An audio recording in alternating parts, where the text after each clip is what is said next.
ईद के दिन करने वाले काम, अल्लाह ताला का शुक्र बजा लाना, ईद की रात में इबादत करना, ईद की नमाज के लिए गुस्ल करना, मिसवाक करना, अच्छे कपड़े पहनना, खुशबू लगाना, सदकाए फ़ितर अदा करना, ईदगाह जाने से पहले कुछ खा लेना, उज़र ना हो यानी कोई तकलीफ़ ना हो या कोई मसला ना हो तो पैदल ईदगाह की तरफ जाना, ईदगाह आने और जाने का रास्ता तब्दील करना यानी किसी और रास्ते से जाएं और वापसी किसी और रास्ते से आएं, रास्ते में पस्त आवाज़ से यानी हल्की आवाज़ से तकबीर कहना, ईद की नमाज पढ़ना और खुतबा सुनना और फिर ईद की मुबारकबाद देना।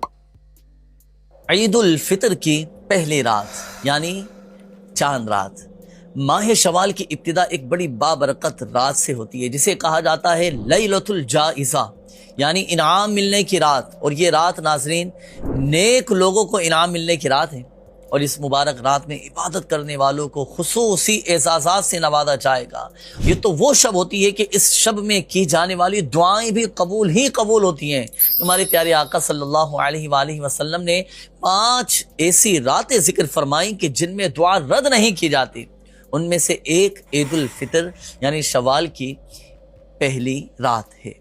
आइए नाज़रीन, ईद की रात के कुछ खास नवाफिल, चांद रात के कुछ खास नवाफिल मैं आपको बताऊंगा और इनकी बरकत यह है नाजरीन कि अगर ईद की रात में यानी चांद रात में या फिर ईद के दिन आपने ये नवाफिल पढ़ लिए ना, इंशाअल्लाहुल करीम आपकी कैसी ही हाजतें क्यों ना हो वो पूरी हो जाएंगी। आपकी जायज़ हाजात पूरी होती चली जाएंगी, आपकी तमन्नाएं पूरी होती चली जाएंगी। जो शख्स ईद की पहली रात यानी शवाल की पहली रात चांद रात को या फिर ईद के दिन 8 रकातें इस तरह अदा करे कि हर रकात में सूरह फातिहा के बाद सिर्फ 25 मरतबा 25 टाइम सूरह इखलास कुल हुवल्लाहु अहद शरीफ पढ़े और फिर जब वो नमाज से फारिग हो जाए तो नमाज से फारिग होने के बाद 70 मरतबा तीसरा कलमा यानी कलमा तमजीद यानी तीसरा कलमा सुब्हानल्लाहि वल्हम्दुलिल्लाहि वला इलाहा इल्लल्लाहु वल्लाहु अकबर वला हौला वला कुव्वता इल्ला बिल्लाहिल अलिय्यिल अज़ीम ये पढ़े और फिर इस्तिग़फ़ार पढ़े तो उसकी तमाम जायज़ हाजतें पूरी होंगी। तो नाज़रीन, अगर आप भी चाहते हैं, यकीनन चाहते होंगे कि मेरी भी हाजतें, तमन्नाएं, इल्तिजाएं, मेरी भी तमाम जायज़ मकासिद पूरे होते चले जाएं, तो ईद की रात यानी चांद रात या फिर ईद के दिन ये 8 रकात नवाफिल ज़रूर अदा कीजिएगा। अल्लाह पाक ने चाहा तो बड़ी आपको खूब इसकी बरकतें हासिल होंगी।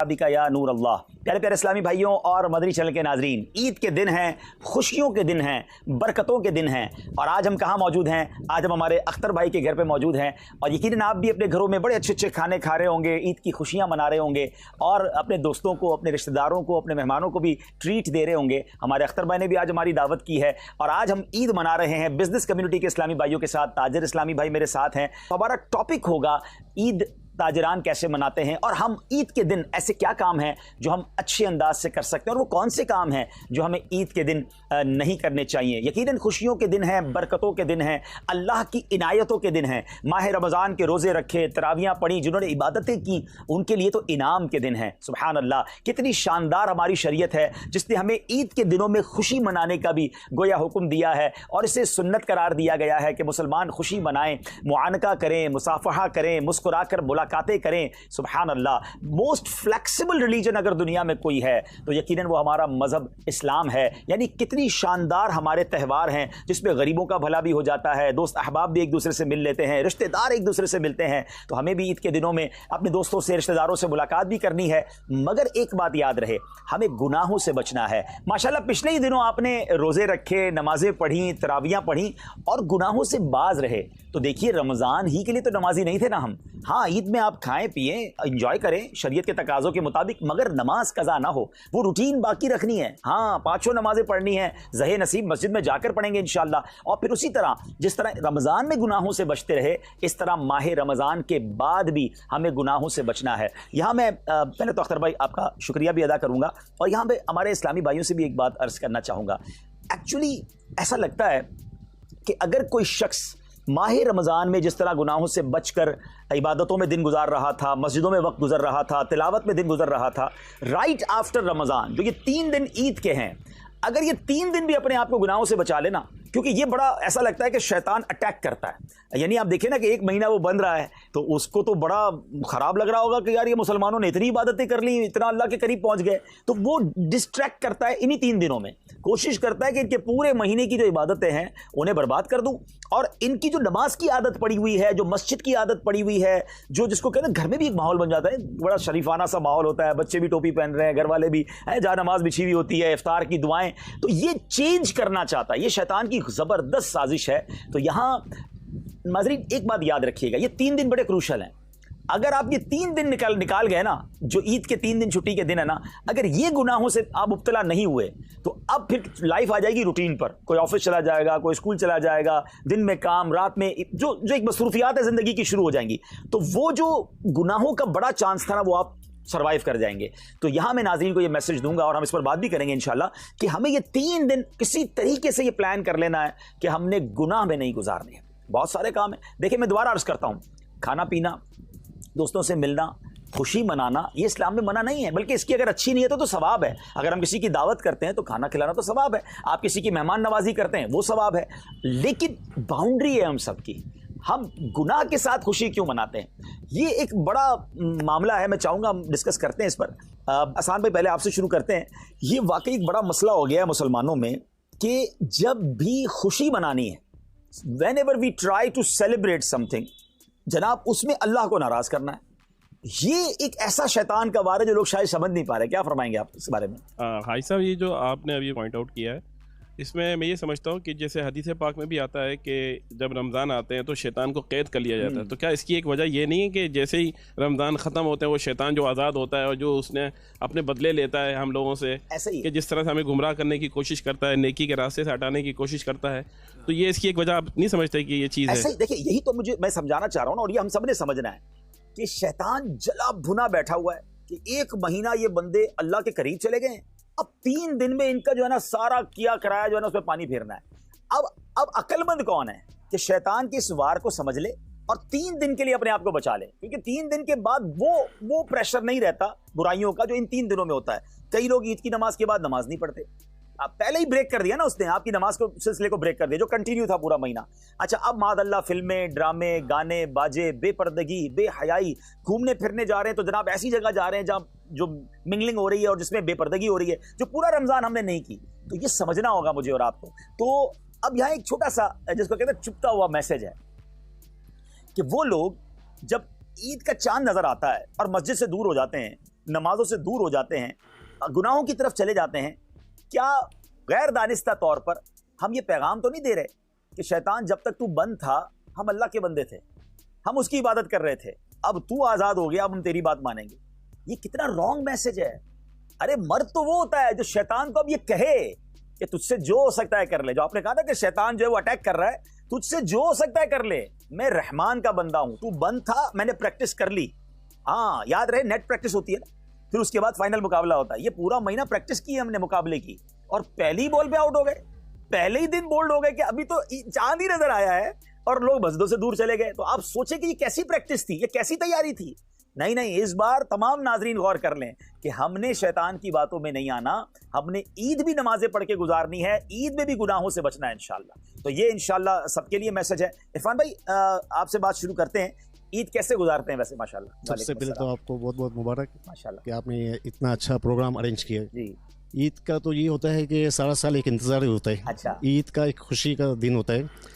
ख़ास तौर पर छोटे बच्चे होते हैं, वो ईद की नमाज की तैयारी करते हैं और उनको बहुत खुशी होती है माशाल्लाह कि ईद की नमाज जाहिर सी बात है साल में एक बार ही होती है, 2 बार आती है, बकरा ईद को मिला लो। दूसरी, हाँ, तो साल के बाद जो आती है, तो इस वजह से बच्चों में भी वो खुशी होती है। अच्छा, दूसरा ये मैं कहूँगा कि ईद एक इतना खुशी का दिन है कि जितनी भी किसी से गिले शिकवे हों, इस दिन इंसान, एक मुसलमान एक दूसरे से गले मिलकर सारी गिले शिकवे दूर हो जाते हैं और मोहब्बत भरा पैगाम होता है। सारा दिन इंसान एक दूसरे से, मुसलमान अपने घर वालों से, इससे उससे मिलना जुलना रहता है, जिसकी वजह से दिल से कीना, बुग़्ज़, हसद ये सब निकल जाता है। इस्लाम का ये इतना अच्छा यानी कि मैसेज है। बल्कि ईद की नमाज ही ऐसी है कि नमाज पढ़ते ही फ़ौरन इंसान एक दूसरे से जब गले मिलता है तो उस वक्त सारी यानी कि चले ये तो इरफान भाई एक और पहलू की तरफ ले गए। वैसे नाजरीन सोचिए कि ये जो कह रहे हैं अगर ऐसा है तो बहुत अच्छी बात है, तो ज़बरदस्त हो गया ना कि गिले शिकवे दूर हो गए और दिल साफ हो गए। मगर ऐसा होता कम है। गले भी मिल रहे हैं, ईद की मुबारकबाद भी दे रहे हैं और दिल से माफ भी नहीं कर रहे। मजा तो इस बात में जो हमारे इरफान भाई कह रहे हैं ना कि बस ईद का दिन आ गया, खुशियों का दिन आ गया, अब क्या दुश्मनी रखनी, अब क्या दिल में बात रखनी। यार ये भी अल्लाह का बंदा, मैं भी अल्लाह का बंदा, हो गई कोई बात नहीं, दिल बड़ा करें, ईद मुबारक करें। अब ईद मुबारक भी कर रहे हैं और दिल भी भरा हुआ है, तो सुभान अल्लाह, बड़ा अच्छा इनकी, मैं तो समझता हूं हमें पॉइंट मिला है कि आज सारे भाई ये नियत कर लें, खुशी का मौका है ना, माफ करना। हाँ, दिल साफ कर लो यार। मैं समझता हूँ ईद की सबसे बड़ा तोहफा या ईदी अगर किसी को देनी है ना, वाह, वाह, तो सबसे बड़ी ईदी ये है कि आप सबको माफ कर दें। बस जो हो गया, दिल बड़ा करें रिश्तेदारों। अच्छा, ऐसा भी होता है इरफान भाई, और ऐसा हो सकता है अभी भी कोई हमारे व्यूअर सुन रहे हो हमको कि आज ईद का दिन है मगर फला रिश्तेदार को फोन नहीं करना या फला के घर नहीं जाना है, नहीं वो तो हमारे साथ उन्होंने ऐसा किया था, वैसा किया था। ये कैसी खुशी है कि आप किसी मुसलमान से दूर हैं। ऐसा ना करें, दिल बड़ा करें, सबका भला, सबकी खैर, कोई बात नहीं, माफ कर दें, तोहफा भिजवा दें या उनके घर चले जाएं, उनको भी कहें आज ईद का दिन है, मैं माफ कर दें। अल्लाह करे कि ये खुशियों के साथ ईद मनाएं। अच्छा, मैं एक और बात भी आपके तवज्जुह से शेयर करना चाह रहा हूँ। जो माफ़ी का मामला है ना, इंसान अपने दिमाग में, जहन में, दिल में जो चीज़ें भर कर रखता है दूसरे के बारे में, हसद करके या दूसरी चीज़ें, वो अपने ऊपर ही डिप्रेशन का शिकार हो जाता है, बीमारी हो जाता है वो। तो बेहतर ये है कि अपने आप, उसकी सबसे बेहतरीन दवा यही है कि वो माफ़ कर दे, दिल खाली कर दे, बस ख़त्म कर दे, उसको माफ़ कर दे। इसमें आखिरत के लिए भी उसके लिए अच्छा ही है, और जो दूसरों को माफ़ करता है अल्लाह पाक उसकी भी माफ़ फरमाता है। अच्छा, बड़ी कमाल की बात की इरफान भाई, आपको तो हमें अगले प्रोग्राम में बुलाना पड़ेगा। देखिए, ये कई लोगों से कई बातें सीखने को मिलती है ना कि असल फायदा तो हमें है। आसिफ भाई क्या कहेंगे आप? हमने किसी से हसद किया हुआ है ना, एक्चुअली हमने अपने ऊपर ही बोझ लिया हुआ है, उसको तो टेंशन ही नहीं है, नींद आपको नहीं आ रही, सोच उसके बारे में आप रहे हैं, दिल पे बोझ आपके कि यार उसने ऐसे क्यों कहा था, वो अच्छा तरक्की कर रहा है तो प्रॉब्लम है, तो टेंशन तो आपने अपने ऊपर ली हुई है, डिप्रेशन अलग चल रहा है, बीमारी अलग चल रही है, तो भाई अपने आप को भी फ्रेश करो, माफ करो और एंजॉय करो। क्या कहेंगे, ईद का पैगाम क्या देंगे आप? टॉपिक तो जो अगर माफ़ी का चल रहा है, तो भाई की मैंने बात सुनी है कि इससे अच्छा तोहफा कोई हो ही नहीं सकता कि दिल से माफ़ कर दिया जाए, और दिल से माफ़ करना ही बनता है। और आपने भी ये तवज्जो हमें दिलाई है कि आप वाकई अगर ऐसा हो जाए ना, तो फिर तो मदीना हो जाए, आसान हो जाएगा, बहुत अच्छा हो जाएगा, माशरे में कितनी खुशियां आ जाएंगी। अच्छा, यहाँ मैं एक और बात भी नाज़रीन आपसे करना चाहूँगा। मैं और आप सब क्या चाहते हैं? अल्लाह हमें माफ़ करे, हमारे सारे, अच्छा हम कहते हैं कि अल्लाह के बारे में, या अल्लाह मेरे सगीरा भी गुनाह माफ़ कर दे, मेरे कबीरा भी माफ़, मेरी हर गलती माफ़ कर दे। अच्छा, है बड़ी लॉजिकली बात, थोड़ी गहरी है, समझ सुनिएगा। मैं रब से ये चाह रहा हूँ कि ए अल्लाह तू मेरी हर गलती माफ़ कर दे। सवाल ये, तुमने दूसरों की गलतियां माफ की हैं, हम किसी की गलतियां ना माफ करें, अल्लाह मेरी गलतियां माफ कर दे।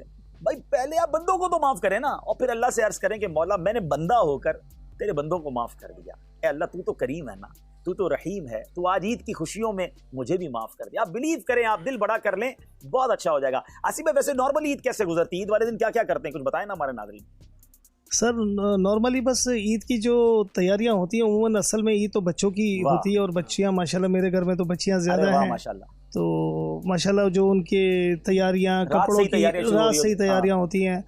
मैंने एक जहन अपने बच्चों को ये देने की कोशिश की है, जो हमें अपने बड़ों से सीखने को मिला है, कि मैं अपने हर पिछले कोई 20 साल से कंटिन्यू मैंने इस प्रैक्टिस को रखा हुआ है कि अपने छोटे बच्चे से लेके, मेरे माशाल्लाह 7 बच्चे हैं, तो छोटे से लेके बड़े तक को मैं कोशिश करता हूँ कि ईद वाले दिन इकट्ठे सबको लेके जाऊँ। और वो मेरा जो टूर होता है, सुबह 9 बजे निकलता हूँ और शाम को 4 या 5 बजे मैं वापस आता हूँ। ये कहाँ जाते हैं भाई टूर पे? अच्छा, मेरा मानना है कि मैं अपने बच्चों को जो है वो मेरी फुफियों से मिलवाऊँ, अच्छा, अपनी खालाओं से मिलवाऊँ। सबके घर जाते हैं? मैं सबके घर जाता हूँ। अच्छा, मैं अपने ईद वाले दिन तो लोग सो के गुजारते हैं? नहीं, वो एक टाइमिंग सबके से एडजस्ट किए हुए, मैंने को सबको पता होता है कि आसिफ ने आना है।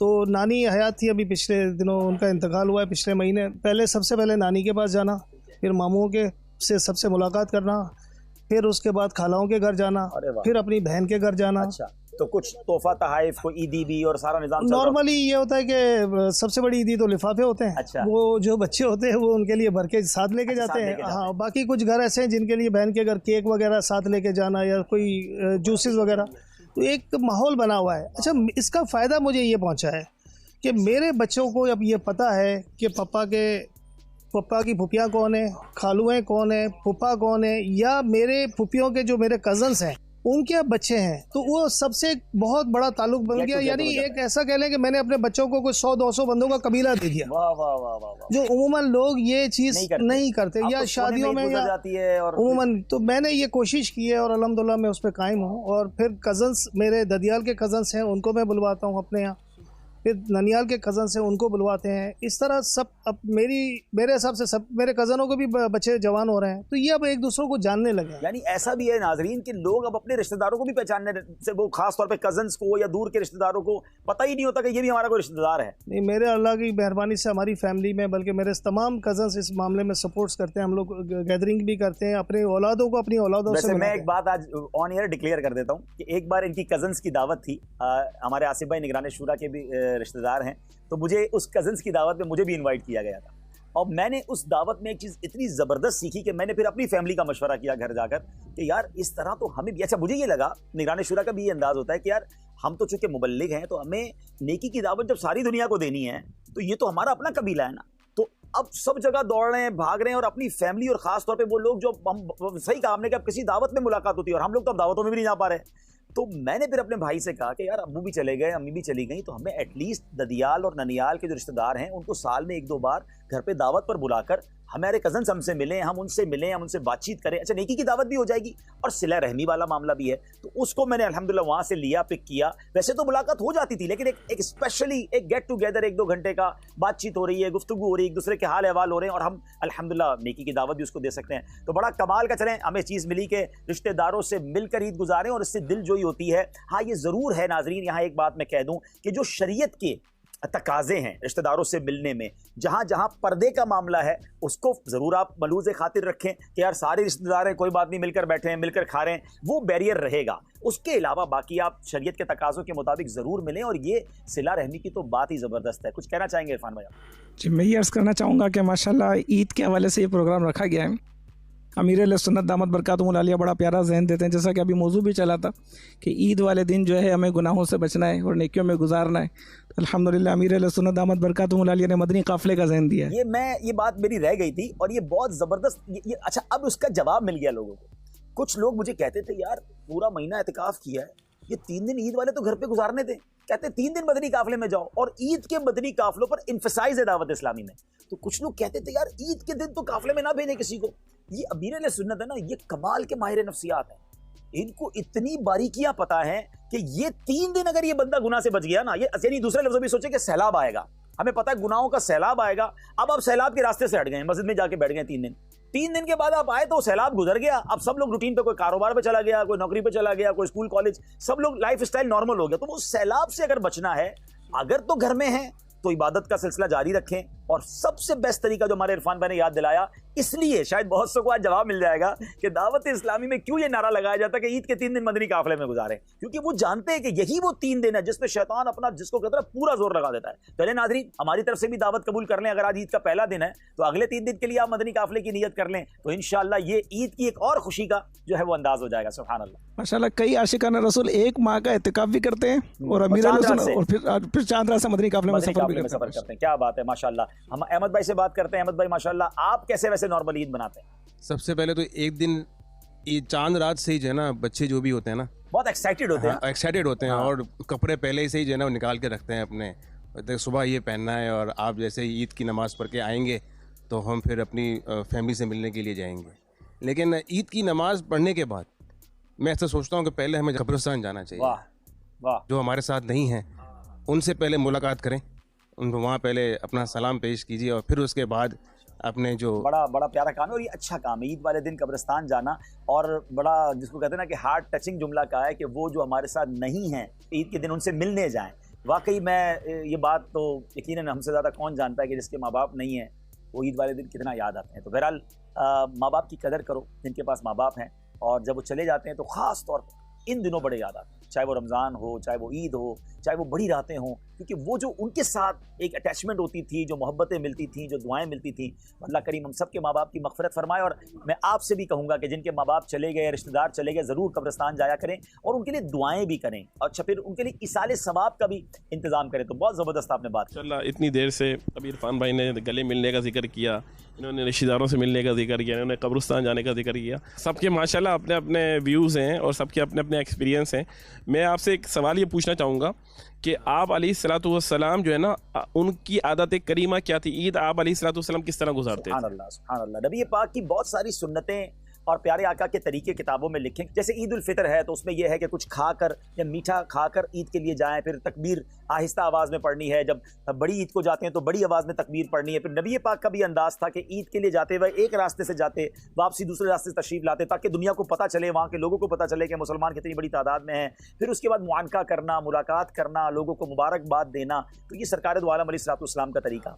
लेकिन ये बात वही आ जाती है कि हमारी खुशियाँ जो है ना, आसिफ भाई एक मेरा दर्द है, मैं चाहता हूँ आज इसको हम थोड़ा सा डिस्कस करें मिलकर। हल्की सी बात इस पर हुई थी, थोड़ा इसको और एलोबरेट करते हैं कि ये पता नहीं क्या शैतान ने गेम की है हमारे साथ कि जब भी हम खुशी मनाते हैं ना, पता नहीं क्या खप्त सवार हो जाता है कि उस खुशी में अल्लाह को नाराज करने वाला काम कहीं ना कहीं से ऐड कर देते हैं। अब ईद बड़ी इनाम का दिन है, यानी इस दिन तो मगफिरत तकसीम करने के वादे हैं, मगर इस दिन गाने बाजे नाच गाने, रोडों पे आप देखते हैं स्पीकर लग जाते हैं, लोग बेहयाई की तरफ जा रहे होते हैं, फिल्मों की टिकटें बुक हो जाती हैं। अच्छा, ईद में ये हुआ। अच्छा, अब आगे चलते हैं बर्थडे। पहले तो औलाद की बड़ी तमन्ना है, बड़ी दुआओं से औलाद हुई तो उसकी जो पार्टी की, उसमें कोई ना कोई गाने बाजे नाच गाने हो गए। बर्थडे हुई तो जनाब बर्थडे के अंदर कोई ना कोई गलत काम करना है। अच्छा जनाब, शादी हुई, अल्लाह अकबर, पहले तो माँ बाप कितनी दुआएं करते हैं बच्चों की शादी हो जाए, अल्लाह अच्छा रिश्ता दे दे। जैसे ही शादी हुई तो शादी के तो इतने फंक्शंस और ऐसे से काम गलत होना शुरू हो गए कि मैं कहूँ तो गलत नहीं होगा कि कौन सा गुनाह है जो शादी में अब नहीं हो रहा। फिर आगे चले, नया घर अल्लाह ने दिया ना, नेमत मिली, उस नए घर में दोस्तों को बुलाना है तो कोई ऐसा काम करना है जिसमें रब नाराज हो जाए। नया बिजनेस शुरू किया, कोई इनॉग्रेशन है, चाहे आपके जनाब प्रोजेक्ट की इनॉग्रेशन है, कोई आपकी दुकान की इनॉग्रेशन है, इफ्तिताह है, तो उसमें भी बाज़ औक़ात ऐसे काम हो रहे होते हैं जो नहीं होने चाहिए। तो ये कहाँ से शैतान ने गेम किया है कि अक्ल क्या कहती है कि जब जो मुझे देने वाला है उसका मैं थैंक्स कहूंगा, उसका शुक्रिया अदा करूंगा, ना कि उसको नाराज करूंगा। तो हम इतने अजीब एक दौराए पे आके खड़े हो गए हैं कि खुशी और गुनाह ये साथ मिला लिया है हमने। आज अगर एक मैसेज ले लेना नाज़रीन, मैं समझता हूं मेरा ये प्रोग्राम कबूल हो जाएगा, प्रोग्राम वसूल हो जाएगा, कि आज एक मैसेज ले लें कि वो कैसी खुशी है कि मैं तो खुश हो रहा हूं, मेरी फैमिली खुश हो रही है, मेरे दोस्त खुश हो रहे हैं और मेरा रब नाराज हो रहा है। मुझे खुशी देने वाला नाराज हो रहा है, बाकी हम एंजॉय कर रहे हैं। ये कैसी खुशी है? मुझे इसका जवाब दे दें। एक नियत कर लो, आज मैं खुशी आइंदा ऐसे मनाऊंगा कि मैं भी खुश, मेरे बच्चे भी खुश और मेरा रब भी राजी। Simple is that. और इस फार्मूले में रॉन्ग कुछ नहीं है। अच्छा, जब अल्लाह को राजी करके खुशी बनाएंगे ना, शुक्र करके बनाएंगे, तो अल्लाह क्या फरमाता है? ला इन शकरतुम ला अज़ीदन्नकुम, तुम मेरा शुक्र अदा करो मैं तुम्हें और अता करूंगा। यानी इट मींस मेरी खुशियां मल्टीप्लाई होना शुरू हो जाएंगी। हमने ये देखा है कि बहुत सारे लोग खुशियां मनाते हैं, बड़ा एंजॉय करते हैं, गाने बाजे हल्ला गुल्ला बेहयाई, थोड़े दिनों बाद उनको उस खुशी को नजर लग जाती है। शादी की तो औलाद नहीं हो रही, बच्ची परेशान है, यार मैंने इतना बड़ा करोड़ों रुपए खर्च किए थे और बच्ची अपने घर में खुश नहीं। बस तुमने उस शादी में रब को कितना नाराज किया था, तुमने इस कारोबार के शुरू करने में कितना हंगामा ढोल तमाशा किया था, कारोबार बैठ गया। अगर इसी कारोबार में तुम अल्लाह का शुक्र अदा करते हैं, जिक्र अस्कार करते, अल्लाह रसूल की बातें करते, कुरान खानी करते, गरीबों की मदद कर देते इतने पैसों में।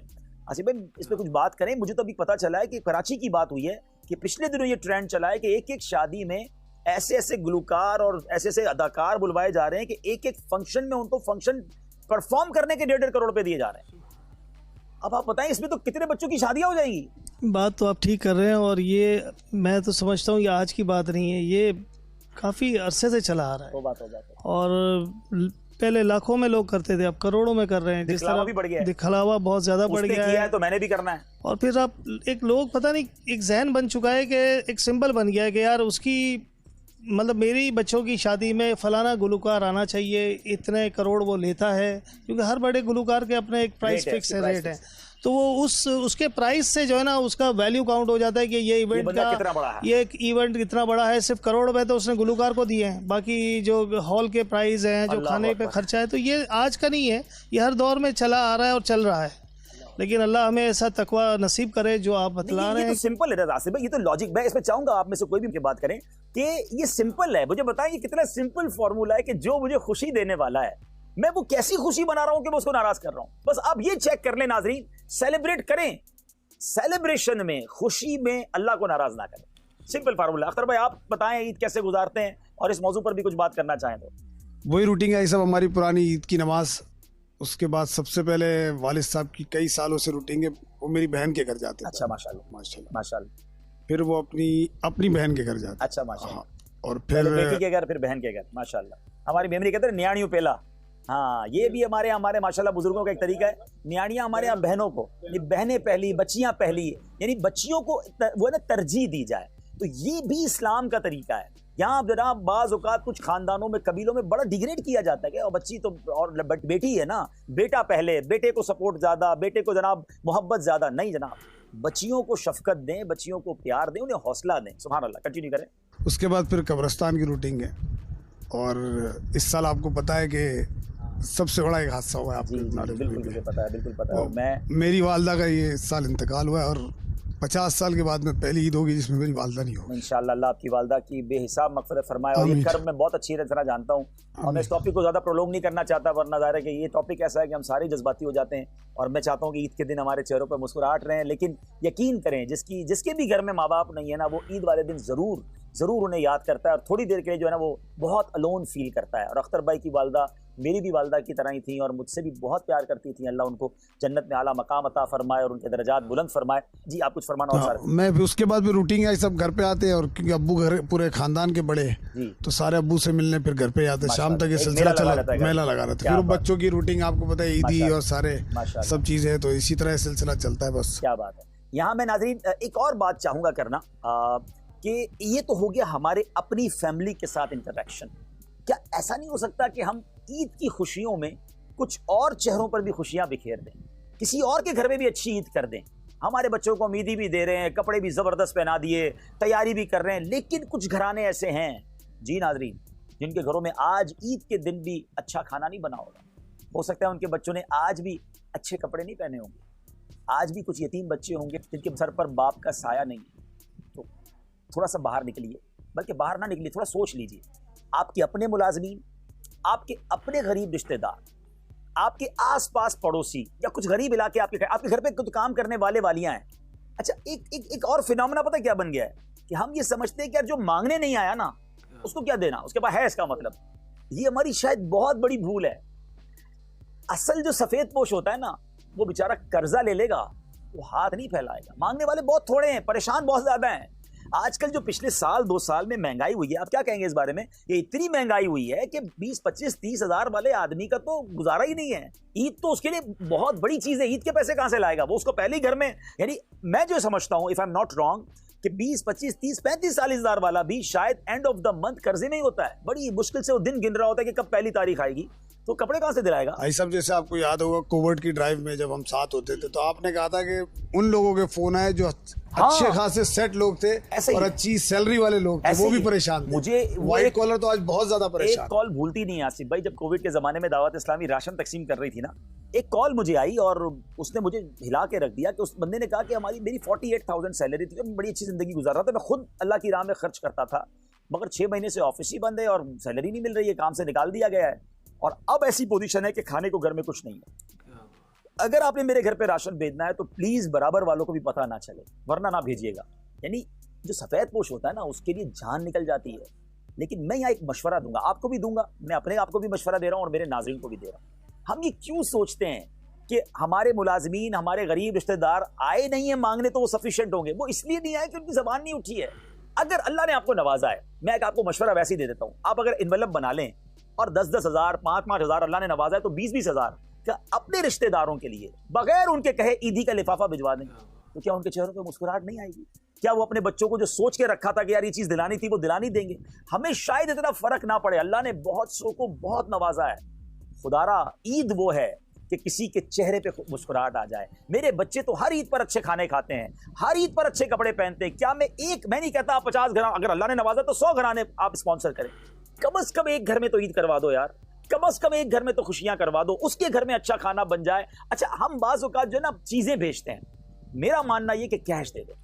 हो सकता है उसने कपड़े ले लिए हो, खाने की जरूरत हो सकता है खाना पक गया और कपड़े ना आए हो सकता है उनको कुछ और चीज चाहिए, आप जो भेज रहे वो पहले उनके पास हो। तो कैश बेहतरीन तोहफा है आज के दौर में कि उनकी डिजायर के मुताबिक, उनकी ख्वाहिश के मुताबिक वो जो है ना वो अपनी ईद मना ले। जो अभी आसिफ भाई बात कर रहे थे ना, उसमें जो खर्चे का एक आप बता रहे हैं, मैं एक साहब से मिलने गया। आसिफ भाई, कभी कभी जो ना आम बिजनेसमैन भी ऐसी बात सिखा देते हैं ना, बात ऐसी कर जाते हैं कि क्लिक कर जाती है।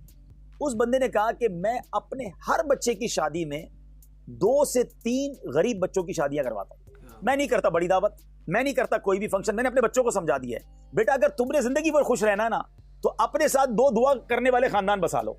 अब वो मियाँ बीवी जिनकी मैंने शादी कराई है ना, वो सारी जिंदगी मेरे उस बच्चे को दुआएं देते हैं।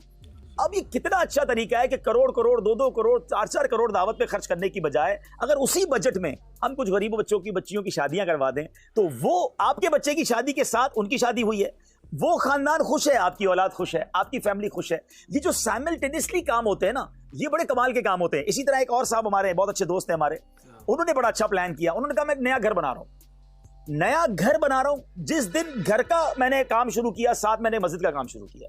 मेरा घर और अल्लाह का घर साथ बनना चाहिए, ताकि ये घर की बरकत से मेरा ये घर आबाद रहे। Look at the way of thinking, ये भी तो थिंकिंग है ना। अगर आप इसी तरह गौर करते जाएं कि मिसाल के तौर पर मैं मशवरा देता हूं, आप चाहते हैं आपको बड़ी बीमारियां ना हो, आपके बच्चों को बड़ी बीमारियां ना हो, आप लोगों का इलाज कराना शुरू कर दें इस नीयत के साथ कि अल्लाह मैं इनका इलाज करा रहा हूं, मुझे बड़ी बीमारी से बचाना। मुझे एक साहब का अमेरिका से कॉल आई, मुझे कहते हैं दावत इस्लामी कुछ आंखों के मरीजों पर काम कर रही है, मुझे वो काम करना है। मैंने कहा हम तो बहुत सारे मरीजों का इलाज कराते हैं, आंखों के मरीज भी हैं। अच्छा, इत्तेफाक ये था आसिफ भाई, उन्हीं दिनों में मुझे 2 आंखों के मरीज जिनकी आंखों का बेचारों का बॉल ही खराब हो गया था, 4.5 लाख रुपए खर्चा था। तो मैंने उस बेचारे, अच्छा वो थे भी आलिम दीन, उनकी तस्वीर भेजी कि भाई इनका काम है, कहा फौरन मुझसे पैसे मंगवा ले। थोड़ी देर बाद एक और का फौरन मंगवा ले। मैंने कहा मुझे तजस्सुस हुआ, मैंने कहा ये आंखों को क्यों पकड़ लिया इसने भाई, कोई वजह तो बताओ। अमेरिका में होते हो। मैंने उनसे वजह पूछी, कहते मेरे बहुत करीबी दोस्त की सडनली आंख चली गई, कुछ भी नहीं था, अल्लाह ने इतना नवाजा है वो नाबीना हो गया। मैंने सोच लिया कि अगर इस आफत से बचना है ना तो मुझे आंखों का इलाज करवाना चाहिए। Look at the way of thinking यार, कितनी अच्छी सोच है। यानी आप अगर ये चाहते हैं, मुझे एक साहब मिले, कहते हैं जो है ना औलाद नहीं है हमारे पास, दुआ कर दें। तो मैंने इसको कहा यार दावत इस्लामी में माशाल्लाह, क्योंकि मेडिकल को भी दावत इस्लामी के देखता हूँ, तो हमारी कई इस्लामी बहनें हैं और हज़ारों की तादाद में हैं जो काम कर रही हैं, नेकी की दावत दे रही हैं। उनके साथ जब प्रेगनेंसी का मामला होता है तो उनके पास बाज़ औक़ात कमी होती है, इलाज के लिए पैसों की ज़रूरत होती है। तो पता नहीं क्या मेरे दिमाग में, मैंने कहा एक काम करो यार, आप है ना, अल्लाह ने बहुत नवाजा है आपको, आप 25-50 डिलीवरी जो केस है ना उसको स्पॉन्सर कर दो। आप किसी के यहाँ औलाद होने में मददगार बन जाओ, अल्लाह उस बरकत से आपको औलाद अता फरमा देगा। तो ये वो थिंकिंग है कि अगर मैं और आप अगर ये सोच लें कि हमारे आसपास आफतें हैं, हमारे आसपास लोग बड़ी बड़ी बीमारियों में हैं, अगर मैं और आप चाहते हैं कि हम आफतों और मुसीबतों से बचें, ये हदीस में भी तो है ना कि सदका बीमारियों को टालता है। तो लेट्स मूव फॉरवर्ड।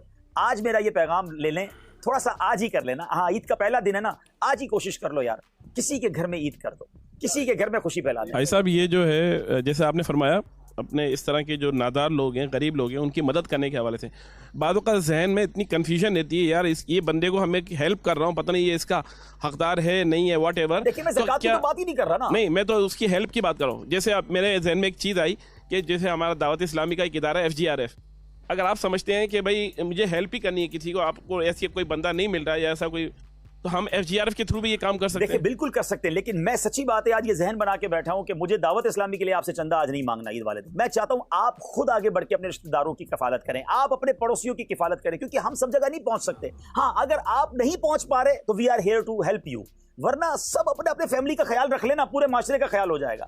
हम सब ये ख्याल करें जी। भाई साहब, मैं चाहूंगा एक चीज, आप जैसे माशाल्लाह कह रहे थे अभी कि ईद के 3 दिन हमें बचना है शैतान के अटैक से।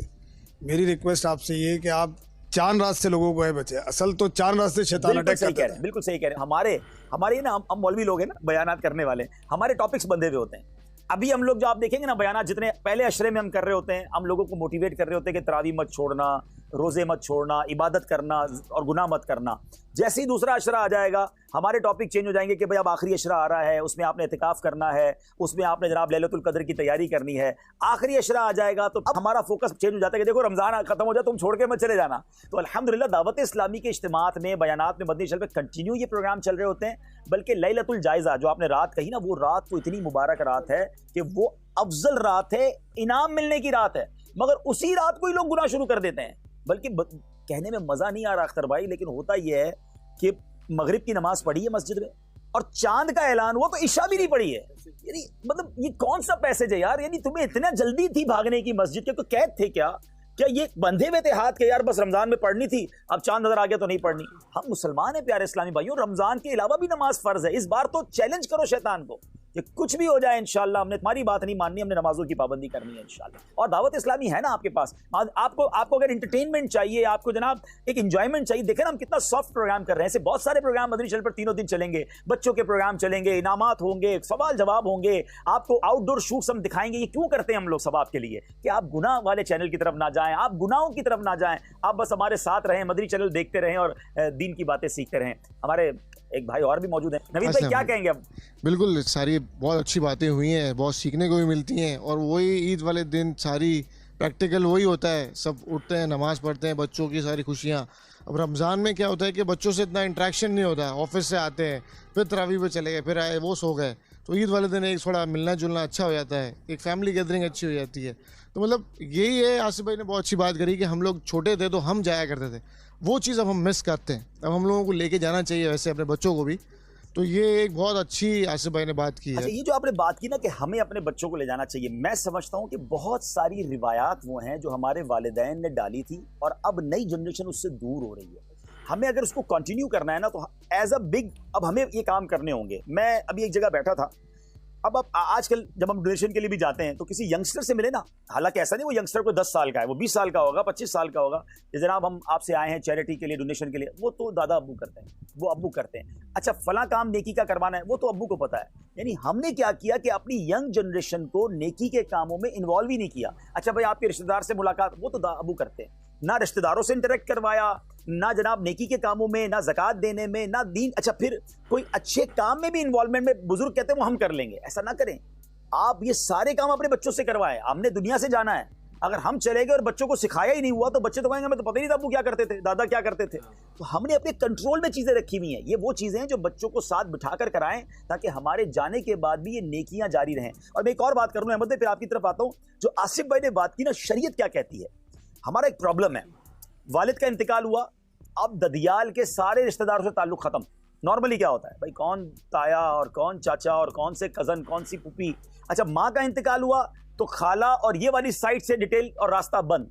हालांकि शरीयत ये कहती है कि माँ बाप के मरने के बाद उनका ये हक है कि उनके रिश्तेदारों के साथ अच्छा सलूक किया जाए। आप नाम ले उनका, कौन कौन थे मेरे अम्मी के रिश्तेदार, अब्बू के रिश्तेदार कौन थे। इवन अगर शरीयत इजाजत देना पर्दे के मामला के साथ, अगर माँ की कुछ सहेलियां थी या माँ की कुछ ऐसी मतलब माँ का कोई ऐसा राब्ता था कि जिनको वालिदा मदद करती थी, तो हमें वो सिलसिला मरने के बाद भी जारी रखना चाहिए। शरीयत कहती है उनकी रूह खुश होती है। नबी पाक अलैहिस्सलाम बीबी खदीजतुल कुबरा रदियल्लाहु ताला अन्हा के विसाल के बाद उनकी सहेलियों को तोहफा भिजवाते थे, क्योंकि बीबी खदीजा उनको भिजवाती थी। नीयत क्या होती थी कि उनकी रूह खुश होगी। लेकिन ये कितना अजीब मामला है कि हम अपने हाथ में रखा कि हम मिलने के रिश्तेदारों को, बच्चों को मिलाया नहीं, और हमारे जाने के बाद बच्चों को पता ही नहीं कि रिश्तेदार कौन है या उनसे मिलना कैसे है। तो बहुत अच्छी बात आसिफ भाई ने कही और इसको हमने कंटिन्यू करना है कि हमें अपनी एक तो फैमिली जुड़ी रहेगी और दूसरा ये मोहब्बत सलामत रहेगी। मैं वैसे जिसको यूं कहें कि चलिए मैं किसी और पैराए में बयान कर देता हूं कि अगर कोई बच्चा अपने माँ बाप के इंतकाल के बाद उनके रिश्तेदारों को जब कोई तोहफा भिजवाता है ना, आप यकीन करें वो रिश्तेदार कहते हैं कि तुम्हारे माँ बाप ने तुम्हारी क्या तरबियत की, सुभान अल्लाह, तुमने बेटा आज भी हमें याद रखा है। इसका मतलब क्या हुआ कि आप माँ बाप के जाने के बाद भी उनको दुआएं दिलवा रहे हैं, अपने माँ बाप की रूह को खुश कर रहे हैं। तो ये नेकी जरूर जारी रखिएगा। जी अहमद भाई कुछ कह रहे थे। जैसे आसिफ भाई ने बोला कि एनवलप होते हैं बच्चों के लिए, तो हमारी ये कोशिश होती है कि मेरी ये कोशिश होती है कि मेरी 2 बेटियां हैं माशाल्लाह, तो ईद से 2 दिन पहले हम जब एनवलप भरते हैं ना तो उनके हाथ तो भरवाते हैं। वाह वाह वाह, कि किसको कितने देने हैं, बहुत अच्छी बात है। ताकि जब बच्चे जब बड़े हों तो लेने देने में उनका हाथ जो है ना बड़ा रहे। और ये बच्चों के साथ ये भी करना चाहिए। किताबों में लिखा है कि वालिदैन का बच्चों के लिए एक अदब, यानी वालिदैन को एक अदब बच्चों को सिखाना है कि उनको सखी अगर बनाना है ना, तो जब भी आप चैरिटी करें, मस्जिद में देना है, किसी गरीब को देना, तो बेटे के हाथ को बेटा आप जाके देकर आओ, ताकि उसको ये जहन बन जाए कि मेरे अब्बू जो हैं वो ये काम करवाते थे, तो अब उनके जाने के बाद भी ये काम करना है। बच्चा बहुत क्लोजली माँ बाप से सीखता है। अच्छा, एक और इसमें चले बात चली रही है और उम्मीद है कि इससे फायदा होगा हमारे व्यूवर्स को, कि अगर हमारे वालिदैन हयात, इवन अगर हमारी उम्र में भी माशाल्लाह में से कईयों के वालिदैन या वालिद साहब या वालिदा हैं,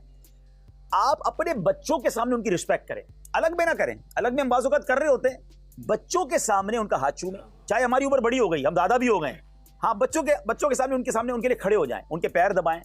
ये प्रैक्टिकली ट्रेनिंग है कि मेरा वालिद अपने माँ बाप के साथ जो कर रहा है, मुझे भी अपने माँ बाप के साथ ये करना है। और बदनसीब है वो वालिदैन जो बच्चों के सामने अपने माँ बाप को जब बुरा भला कहते हैं ना, तो ये मुकाफात अमल है, वो अपने बच्चों में देखेंगे, बच्चे भी नाफरमान हो जाएंगे। आप पर अपने बच्चों को अपना फरमाबरदार बनाना चाहते हैं तो अपने बच्चों के सामने अपने माँ बाप का अदब करें, माँ बाप की रिस्पेक्ट करें। इसका समरा आप दुनिया में भी देखेंगे और आखिरत में भी देखेंगे। अब्दुल भाई, आपने सबसे तो पूछ लिया, अब आप अपना फरमाएं, आप ईद के दिन किस तरह से माशाल्लाह सेलिब्रेट करते हैं इस दिन को? मेरे साथ इशू ये रहा कि पिछले 5-7 साल हो गए हैं कि तीनों दिन ईद ट्रांसमिशन करनी होती है, और 1-2 या 3 साल तो ऐसा भी हुआ कि मैं मदीना शरीफ होता था और चांद रात को मैं फ्लाई करके पाकिस्तान आता था और फिर तीनों दिन ईद की ट्रांसमिशन करनी होती थी। तो अब आपको पता है, आपको वहाँ से ट्रैवल करके आए तो थकन भी उरूज पर। और एक बार तो ऐसा भी हुआ कि ईद के दिन मेरी फ़्लाइट लेट हो गई, यहाँ ट्रांसमिशन शुरू हो गई और हम ईद की शाम को मैंने लैंड किया और आते ही फिर सीधा एयरपोर्ट से ट्रांसमिशन में शामिल हुआ। तो मेरी तो नॉर्मल ईद मदनी चैनल पर ही गुजरती है और फिर थोड़ा सा आराम करके गुजरती है। मैं इस मामले में थोड़ा सुस्त रहा हूँ कि मिला आप लोगों से नहीं मिल पाता, बराह रास्त मिल लेता हूँ। अल्लाह मेरी वालदा को गरी के रहमत फरमाए। मेरी वालदा कभी कभी कहा करती थी कि बेटा मुलाकात से ज़्यादा तो मदनी चैनल पर तुमसे मुलाकात होती है, लेकिन वो नाराज़ नहीं होती थी, खुशी होती थी कि चलो आप दीन का काम कर रहे हो। लेकिन वाकई हमें अपने रिश्तेदारों से मिलना चाहिए। तो अल्हम्दुलिल्लाह मेरी ईद तो नॉर्मल, हाँ ये ज़रूर है कि ईद की नमाज़ पढ़ के कब्रिस्तान वालिदैन की बारगाह में हाज़िरी, उसके बाद फिर मैं मदनी चैनल पर आ जाता था। और फिर लास्ट टाइम मुझे याद है कि तीसरी ईद को कुछ बीमार थे हमारे एक दोस्त, उनके पास में चला गया था। तीसरी ईद को फिर अब रिलैक्स हो जाते हैं कि भाई अब ट्रांसमिशन ख़त्म हो गई है, तो फिर कोई खाना पीना दोस्तों में, फिर उसके बाद हम चौथी ईद को समझ ले एक तरह से प्रॉपर ईद मना पाते हैं कि चले अब सबके साथ खाना वगैरह खा लिया। आपका ये मामूल है माशाल्लाह, आप जब भी सफ़र पे जाते हैं और सफ़र से वापस तशरीफ़ लाते हैं तो हमने अक्सर देखा है कि आप वालिदैन के पास ज़रूर जाते हैं सलाम। वैसे देखिए ना, वैसे भी जब वो हयात थे तो सफ़र पर जाने से पहले अम्मी के हाथ चूमे, अबू के हाथ चूमे, उनसे दुआएं ली। तो अब वो नहीं है तो कम से कम चलें कब्रिस्तान में जाकर उनसे दुआ ले ली। एक तरह से एक तसव्वुर होता है कि चलें इन चीज़ की दुआएं ले लूँ और फिर हम उनके लिए दुआ करें। तो मैं तो बार बार लोगों को कहता हूँ कि जिनके माँ बाप हयात हैं कदर कर लो, वरना फिर मिलने के लिए कब्रिस्तान जाना पड़ेगा। जी इरफान भाई, आपसे एक सवाल है कि ईद वाले दिनों में लोग अपने भाइयों से बहनों से मुलाकात के लिए तो जाते हैं, लेकिन एक कॉन्सेप्ट ये है कि ईद का दिन है, मिलना है। तो क्या इसमें ये नियत करके निकल सकते हैं कि ये मुलाकात करना प्यारे आका सल्लल्लाहु अलैहि वसल्लम की सुन्नत मुबारक है? देखिए सिला रहमी के तो बड़े फ़ज़ाइल हैं और रिश्तेदारों के साथ अच्छा बर्ताव करना, इसकी तो अहादीस में ज़बरदस्त फजीलतें आई हैं। तो सिला रहमी की नीयत हो जाए, मुलाकात की सुन्नत की नीयत हो जाए, जाकर मैं सलाम करूँगा, नेकी की दावत का मौका मिला तो वो दे दूँगा, उन्होंने अगर मुझसे कोई हाजत पूछ की तो मैं उसको पूरा करने की कोशिश करूँगा। तो बहुत सारी नीयतें लेकर आप जा सकते हैं और उसका आप सवाब कमा सकते हैं। अच्छा, मैं ये पूछना चाह रहा था कि इस्लाम के अंदर ईद उल फितर का आगाज़ कब हुआ और हमारे नबी सल्लल्लाहु अलैहि वसल्लम की क्या आदत मुबारक हुआ करती थी ईद उल फितर के दिन, वो अपनी ईद कैसे गुजारते थे? जी माशाल्लाह, रमज़ान के रोज़े 2 हिजरी में फ़र्ज़ हुए। जब मुसलमान मक्के से मदीने हिजरत करके गए तो उसके बाद दूसरे साल रमज़ान के रोज़े फ़र्ज़ हुए। तो ज़ाहिर फिर उसके बाद ये ईद के मामलात जो है वो अल्हम्दुलिल्लाह मनाए गए और नबी पाक ने माशाल्लाह ईद का खुतबा भी दिया, ईद की नमाज़ भी पढ़ाई और उसके बाद ईद के बारे में आदाब भी बयान किए। और जैसे मैंने बताया कि नबी पाक के जो तरीक़ाकार था उसमें भी हमारी बातचीत हुई। मैं यह नाज़रीन से एक बात करना चाहूँगा कि ईद वाले दिन एक और काम कीजिए कि किसी यतीम की किफ़ालत, किसी यतीम के साथ अच्छा बर्ताव कीजिए, क्योंकि एक ज़बरदस्त हदीस पाक है। नबी पाक अलैहिस्सलाम फरमाते हैं कि एक तो हदीस पाक का मज़मून है कि सबसे बेहतरीन दस्तरखान वो है जिस दस्तरखान पर यतीम होता है। तो कभी अपने दस्तरखान पर यतीमों को भी बुला लिया करें। आपके ख़ानदान में भी हो सकता है यतीम हो, बाज़ औक़ात बालिग होने के बाद वो यतीम नहीं होता, वरना तो हम भी जितने बड़े लोग हैं जिनके माँ बाप चले गए वो सारे यतीम कहलाएंगे।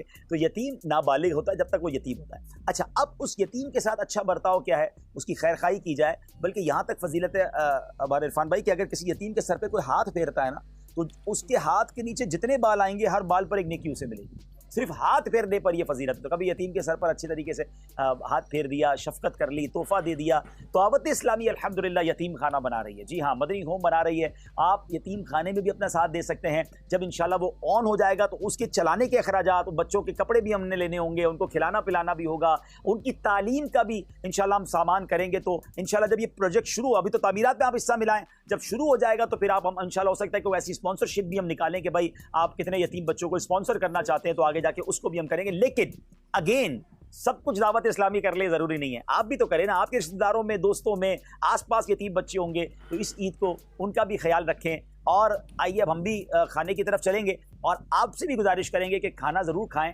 मगर खाने को भी ज़ाया ना करें। ईद के दिन खुशियों के दिन ज़रूर हैं मगर अल्लाह के रिस्क की नाकदरी नहीं करनी है। कोशिश करें सुन्नत के मुताबिक खाएं, बैठ कर खाएं और खाने में भी खाना ज़ाया ना हो। तो कुछ खाने के आदाब और सुन्नतें इंशाल्लाह हम भी खाने की तरफ चलते हैं तो वहाँ इंशाल्लाह इस पर हम डिस्कस करेंगे। सल्लु अलल हबीब सल्लल्लाहु ताला अला मुहम्मद सल्लल्लाहु अलैहि वसल्लम। अस्सलातु वस्सलामु अलैका या रसूलल्लाह व अला आलिका व अस्हाबिका या हबीबल्लाह। बिस्मिल्लाहिल्लज़ी ला यदुर्रु मा अस्मिही शैउन फिल अर्दी वला फिस समाई या हय्यु या कय्यूम बिस्मिल्लाहि व अला बरकतिल्लाह। अस्सलातु वस्सलामु अलैका या नबी अल्लाह व अला आलिका व अस्हाबिका या नूर अल्लाह।